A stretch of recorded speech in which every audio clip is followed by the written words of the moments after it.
नमस्कार विद्यार्थियों, IT classes में आपका स्वागत है। आप पढ़ रहे हैं 9th की विज्ञान की क्लास। जिन छात्रों ने ये चैनल सब्सक्राइब नहीं किया है वो सब्सक्राइब अवश्य करें, बेल आइकन दबाएं। वीडियो पसंद आए तो लाइक अवश्य करें, अधिक से अधिक लाइक करें जिससे हमें मोटिवेशन मिलता है। अपने सुझाव दें जिससे हम और अच्छा कर सकें। तो आपने देखा कि विज्ञान की पिछली क्लासों में आपने पहला चैप्टर पढ़ा था गति। तो गति के बारे में अध्ययन किया था आपने। तो गति के बारे में अध्ययन करने पर आपने वस्तु की स्थिति के बारे में अध्ययन किया था, वस्तु के वेग के बारे में अध्ययन किया था, और वेग परिवर्तन की दर को त्वरण कहते हैं तो त्वरण के बारे में भी अध्ययन किया था। और इन सब में क्या क्या परिवर्तन हो सकते हैं इन सब का अध्ययन किया था। परंतु यहाँ समझना है कि गति जो होती है उसका कारण क्या है, किस कारण गति उत्पन्न होती है। आज विचार करेंगे कि गति के कारण क्या है। तो आज का जो चैप्टर है बल तथा गति के नियम। तो आपने पहले पढ़ा था उसको एक बार रिवाइज कर लेते हैं। आपने पढ़ा था वस्तु की स्थिति के बारे में,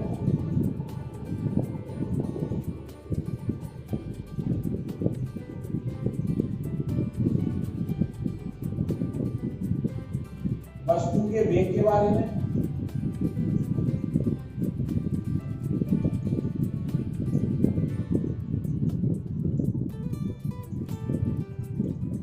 वस्तु के त्वरण के बारे में,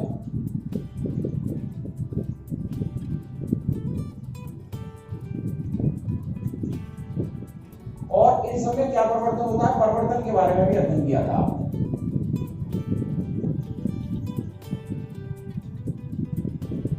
परंतु आज प्रश्न होता है गति के कारण क्या है, गति का क्या कारण है।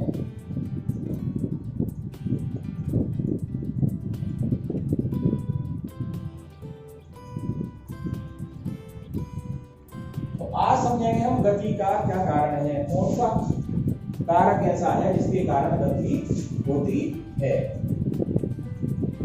तो गति का क्या कारण है, तो इस पर आज विचार करते हैं। गति का क्या कारण है, तो देखें आपके फर्श पर एक टेबल रखी हुई है।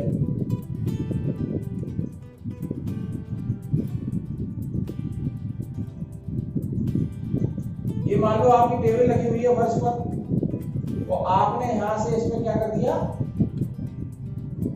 एक धक्का लगाया इसमें, है ना। तो ये क्या हुई, यहां से ये कहां गई, यहां आ गई।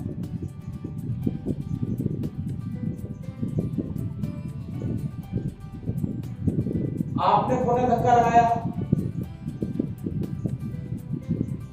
तो ये यहां आ गई।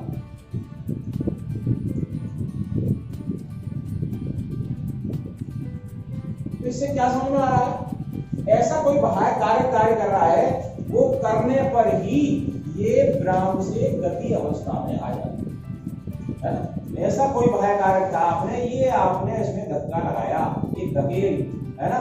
ये या आप दूसरे में क्या करते हैं, इसको आपने क्या किया कि इसको आपने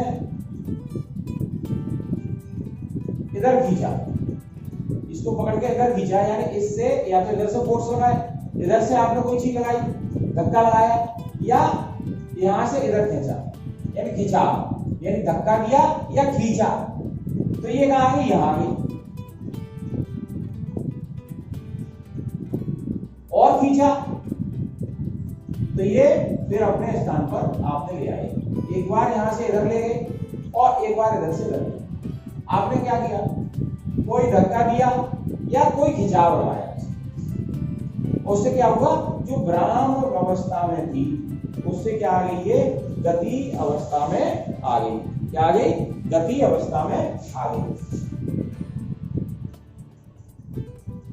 आपने देखा क्रिकेट के खेल में जो क्रिकेट की बॉल है उसको क्या है? जब आपने बल्ले से क्रिकेट की बॉल पर मारा तो वो बॉल कहां पहुंच गई, हवा में पहुंच गई, हवा में उछल गई, यानी गति अवस्था में आ गई। तो यहां भी आपने कोई धक्का दिया और कब तक हवा में रहे, जब तक कोई आपका बॉलर उसको रक्षण करे, यानी कि अपने हाथ में ले लेता है ना, तो वो विराम अवस्था में आती है। यहां भी उसने क्या किया, है ना, कोई खिंचाव उत्पन्न किया, कोई धक्का उत्पन्न किया कि बॉल आगे जा रही थी, है ना, उसको उसने यहाँ दबा दिया। और उदाहरण दे सकते हैं, आपकी कोई स्प्रिंग है,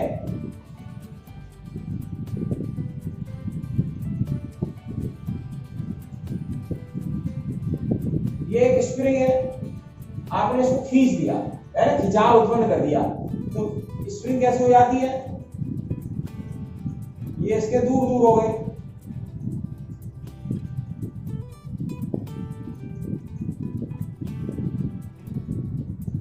तो इसकी क्या होगी, लंबाई में वृद्धि, खिंचाव उत्पन्न करने पर लंबाई में वृद्धि।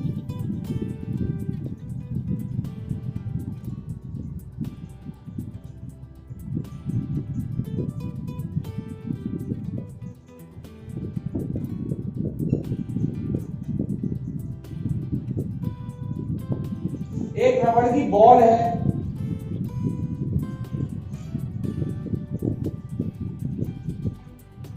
आपने क्या किया, इसे दबा दिया, क्या कर दिया, दबा दिया, तो इसने क्या किया, आकार में परिवर्तन, दबाने पर, है ना, रबड़ की गेंद को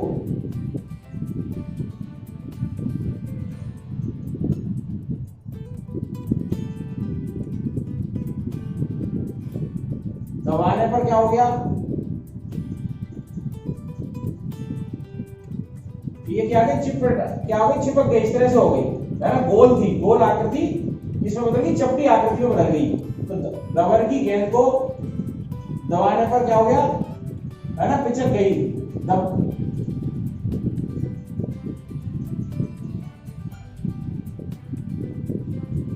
तो इससे क्या होगा, आकार में परिवर्तन हो गया, क्या हो गया, आकार में परिवर्तन।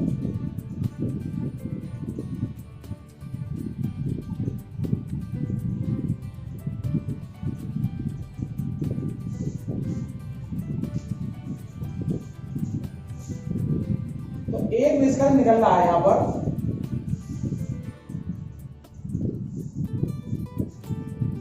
कोई बाह्य कारक कार्य कर रहा है, बाह्य कारक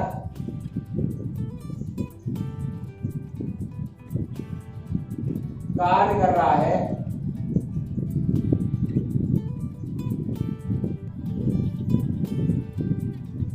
वही क्या है, गति का कारण है, गति का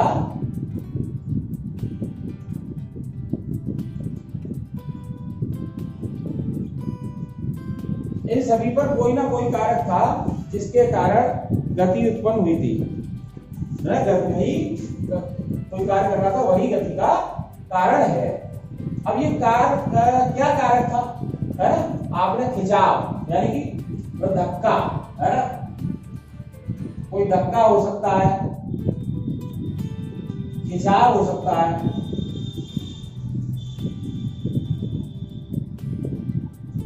ना, मेज सरकाई आपने, है ना, खींची उसको, तो धक्का खिंचाव, इसी को विज्ञान की भाषा में बल कहते हैं, इसी को विज्ञान की भाषा में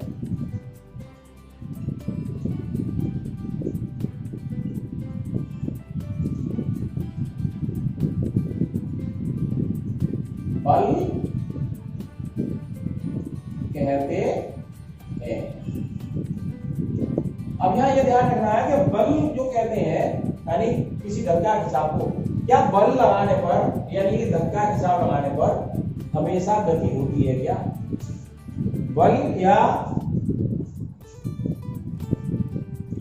बल लगाने पर हमेशा गति होती है क्या, ये विचार करना है। आपने क्या किया, एक दीवार पर धक्का लगाया, है ना, यही दीवार में मान लो आपने इस पर धक्का लगाया, तो क्या कोई परिवर्तन हुआ, आपने एक भारी ट्रक है, और भारी ट्रक पर आपने धक्का लगाया, अगर हल्की कार पे एक बार को धक्का लगाया तो वो हिल गई, थोड़ी सी आगे बढ़ गई, तो वो गति अवस्था में आ गई, परंतु एक भारी ट्रक पे आपने लगाया, वो हिला ही नहीं, वो आगे बढ़ा ही नहीं, तो आप ये नहीं कह सकते हमेशा बल यानी कि धक्का खिंचाव लगाने पर हम उसको गति में ला सकते हैं। तो यहाँ हम यही अध्ययन करेंगे कि बल कितना लगाएं जिससे वो गति की अवस्था में आ जाए, यानी कि उसको अपनी अवस्था परिवर्तन हो जाए, विराम से तो गति में आ जाए, और गति में है तो उसको भी कोई ना कोई बाह्य कार्य करेगा रोकने के लिए। आप उसको धक्का लगा के रोकें, यानी कोई बल लगाएं, किसी तरह से लगाएं, उसको रोकें, है ना। साइकिल पर आप जा रहे हैं और पीछे से उसका कैरियर किसी ने पकड़ लिया और खींचा, आप इतनी तेज गति नहीं थी आपकी, परंतु बल ज्यादा हो गया, तो वो क्या होता है, आप आगे नहीं बढ़ पाएंगे। तो यहाँ ये भी समझना है कि बल करता क्या है, बल करता क्या है। तो बल जो क्या क्या कारक है, बल क्या करता है वो समझना है। पहला, क्या करता है बल,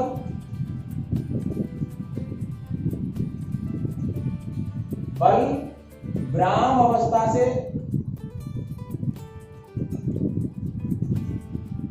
विराम अवस्था को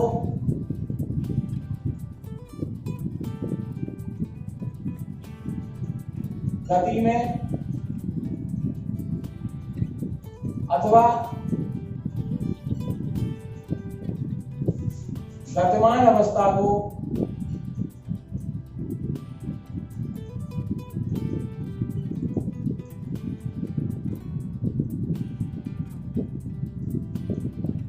विराम में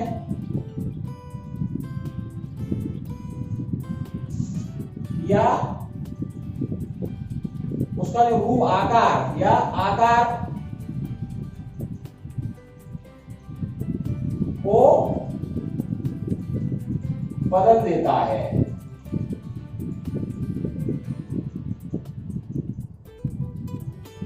ये सभी उदाहरण बताए थे मैंने। आपने कार को धक्का मार के थोड़ी सी गति अवस्था में ला दिया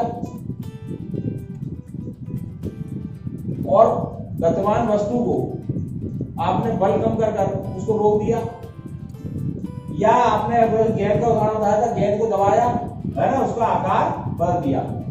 ठीक है। दूसरा क्या कार्य करता है, गति की दिशा में परिवर्तन कर देता है, गति की दिशा में परिवर्तन कर देता है।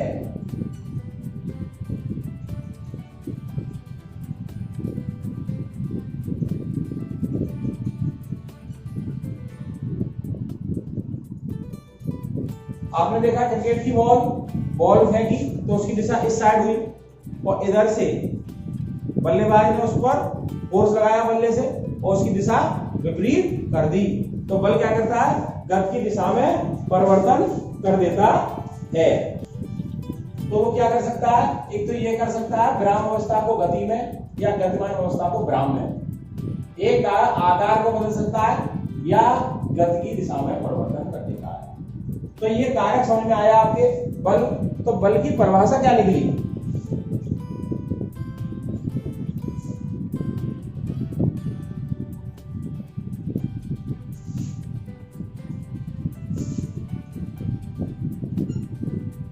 अब इस आधार पर जो अभी तक आपने अध्ययन किया उसके आधार पर बल की परिभाषा करते हैं। बल क्या है, बल वह धक्का या खिंचाव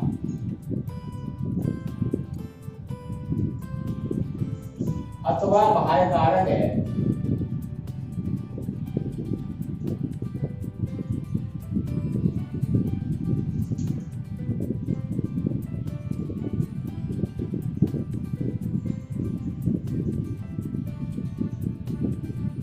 जो बल व धक्का या खिंचाव अथवा बाह्य कारक है जो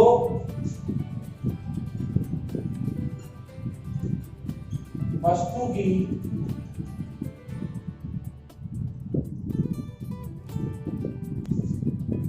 की विराम अथवा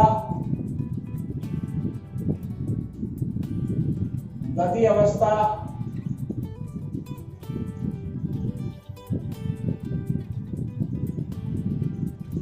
अथवा आकार में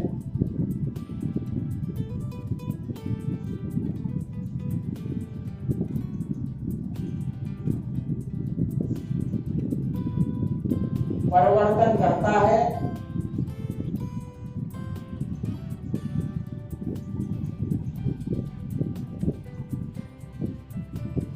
या परिवर्तन करने का प्रयास करता है या परिवर्तन करने का प्रयास करता है।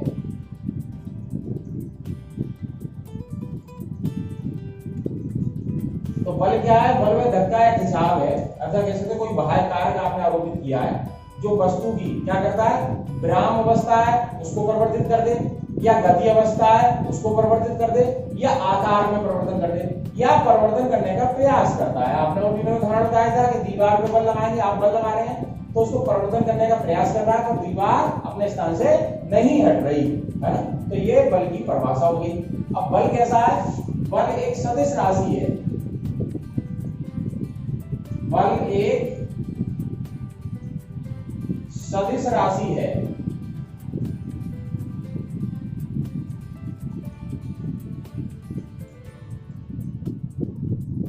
इसका क्या अर्थ है? बल एक सदिश राशि है ना। सदिश राशि कौन सी होती है? जो क्या होती है, परिमाण तथा दिशा दोनों प्रदर्शित करती है ना। इसका मतलब है ये परिमाण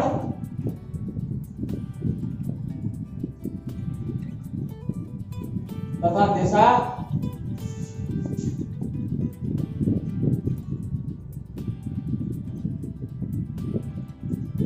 यानी इसके लिए परिमाण तथा दिशा दोनों की आवश्यकता होती है, दोनों की आवश्यकता होती है।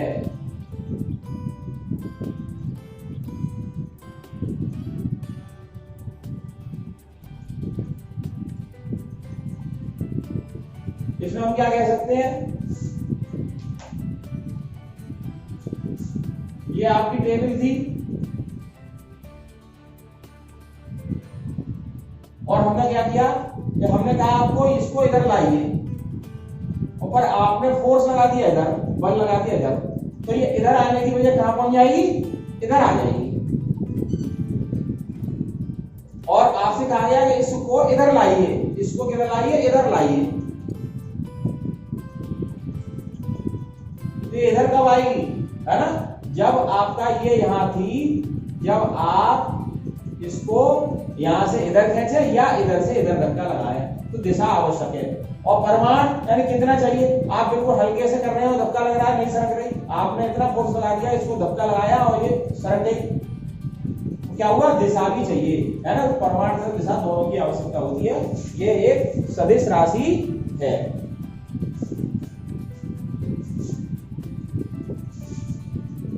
अब बल का मात्रक क्या है ना? तो बल का जो मात्रक है,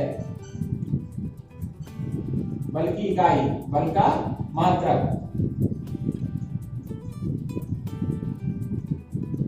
तो इसका मात्रक जो होता है वैसे तो है किलोग्राम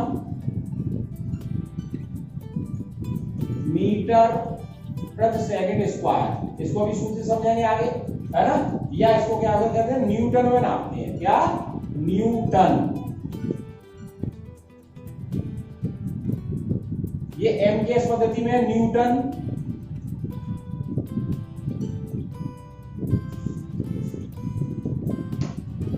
ठीक है। अगर सीजीएस पद्धति में इसका जो मात्रक है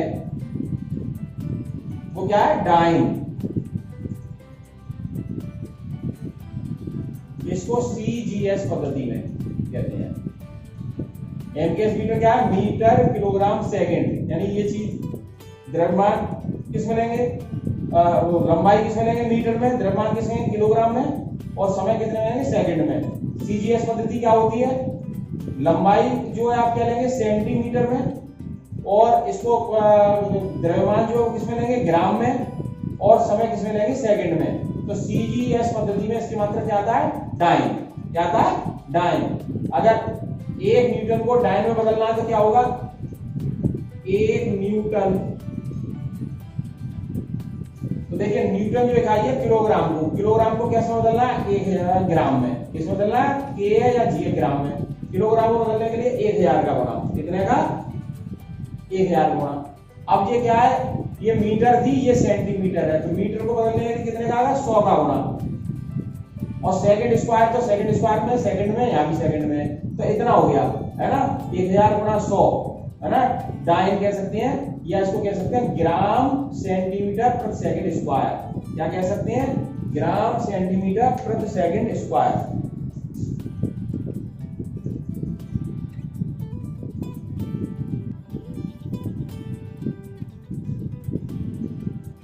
जिसको क्या बोलते हैं, डाइन। तो 1 न्यूटन बराबर हो गया 10⁵ डाइन।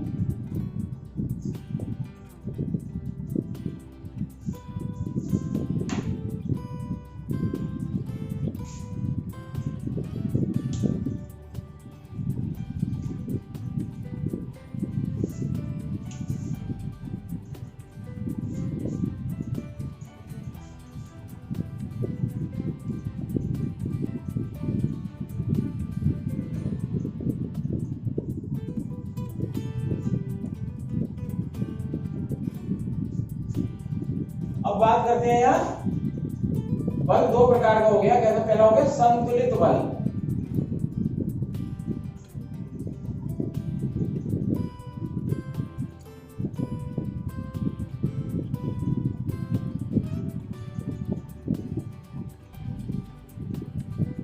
अभी आपने देखा था दीवार पे धक्का लगाया और दीवार की स्थिति में परिवर्तन नहीं हुआ, ठीक है। तो हम बल तो लगाया पर क्या हुआ, परिवर्तन नहीं हुआ। तो हमने बहुत सारे बल लगाए पर परिणामी बल उसका क्या रहा, शून्य रहा। परिणामी बल क्या रहा, शून्य रहा। तो जब किसी वस्तु पर बहुत सारे बल कार्य कर रहे हो, जब किसी वस्तु पर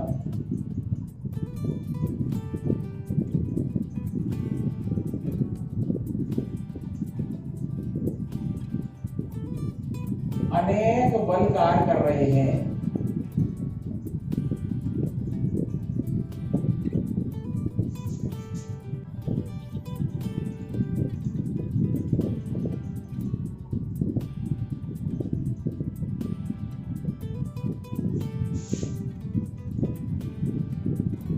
परंतु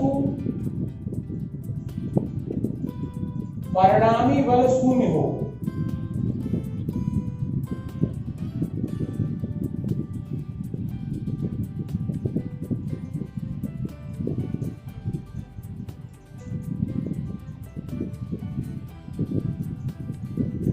तो ऐसा बल संतुलित बल कहलाते हैं। ऐसा बल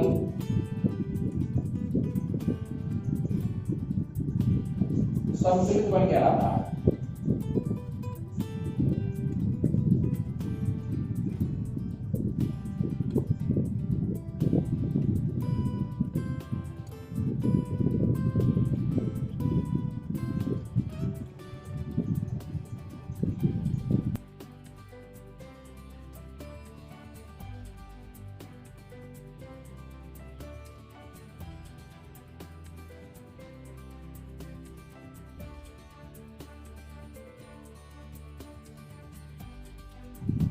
देखिए कोई एक टेबल है, उस टेबल पर एक गुटका रखा है, इस तरह से मान लिया आपने। उस टेबल पर गुटका रखा है, इसको एक रस्सी की सहायता से ये बांध रखा है यहाँ पर, और यहाँ पर बांध रखा है ये रस्सी की सहायता से ही है। इधर से फोर्स एक व्यक्ति लगा रहा है, ए व्यक्ति, इधर से फोर्स बी व्यक्ति लगा रहा है। दोनों ओर के बल बराबर है अगर, तो ये गुटका अपनी स्थिति में रहेगा, ये आगे पीछे नहीं सकेगा। तो इस तरह के फोर्स को कहते हैं संतुलित बल। क्या कहते हैं, संतुलित बल। ए तथा बी द्वारा बराबर का बल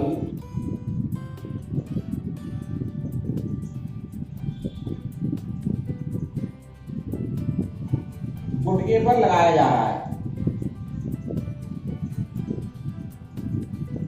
विपरीत दिशा में लग रहे हैं, विपरीत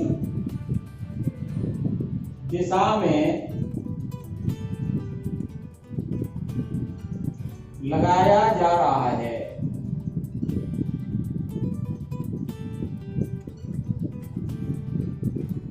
गुटके की स्थिति में कोई परिवर्तन नहीं होता।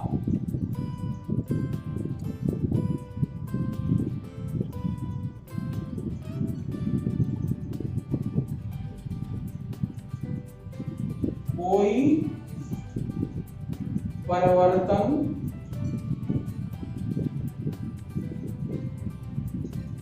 नहीं होता। तो ये कैसा कहलाया है? ये संतुलित बल है। क्या है ये? संतुलित बल है।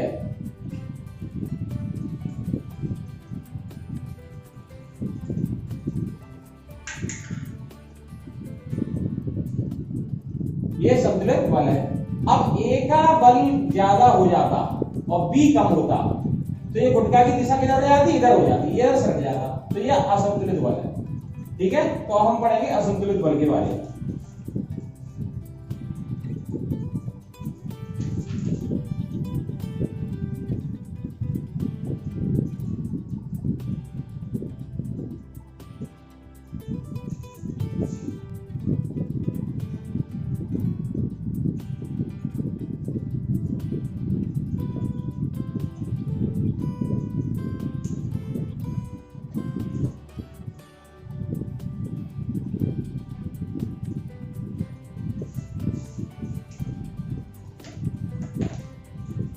असंतुलित बल है जब किसी वस्तु पर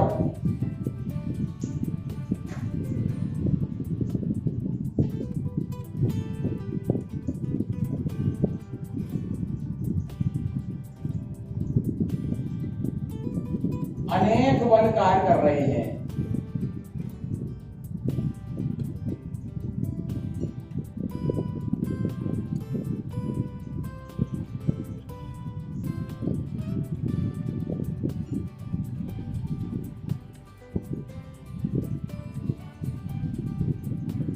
परंतु परिणामी बल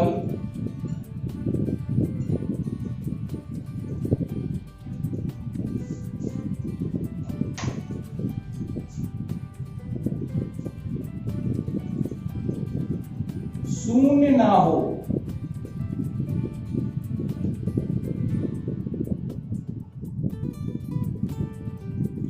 तो ये बल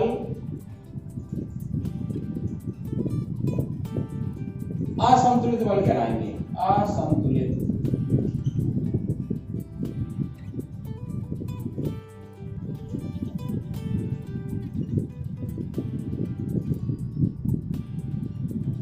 कहलाता है। तो ये मैंने बताया था, गुटका को जब एक मेज पर गुटका रखा था और उसको एक व्यक्ति का बल ज्यादा है, एक का कम है, तो गुटका इधर सरक जाएगा, और जब इधर का ज्यादा है तो इधर सरक जाएगा। तो ऐसा बल क्या कहलाता है? असंतुलित बल कहलाता है। क्या कहलाता है? असंतुलित बल। तो विद्यार्थियों, आज आपने बल की धारणा को समझा। बल क्या था? एक खिंचाव या धक्का था जो वस्तु की स्थिति में परिवर्तन ला सकता था। विराम से गति में, गति से विराम में, या उसके आकार को बदलने का प्रयास करता है। आपने रबड़ की गेंद को दबाया तो आकार बदल गया, परंतु ठोस लोहे की गेंद को दबाया, आकार नहीं बदला पर आकार बदलने का प्रयास करता है। तो बल दो प्रकार के समझे आपने, संतुलित बल और असंतुलित बल। अगर परिणामी काफी बल लगाए जा रहे हैं पर परिवर्तन नहीं हो रहा वस्तु की स्थिति में, इसका मतलब वो संतुलित बल थे। और अगर आपने बल लगाए नहीं और वस्तु की स्थिति में परिवर्तन हो गया तो वो क्या था? असंतुलित बल था। इसके बारे में डिटेल से आगे की वीडियो में पढ़ेंगे, इसको समझेंगे। आप ठीक से इसको रिवाइज करिए। वीडियो पसंद आई हो तो लाइक अवश्य करिए। धन्यवाद।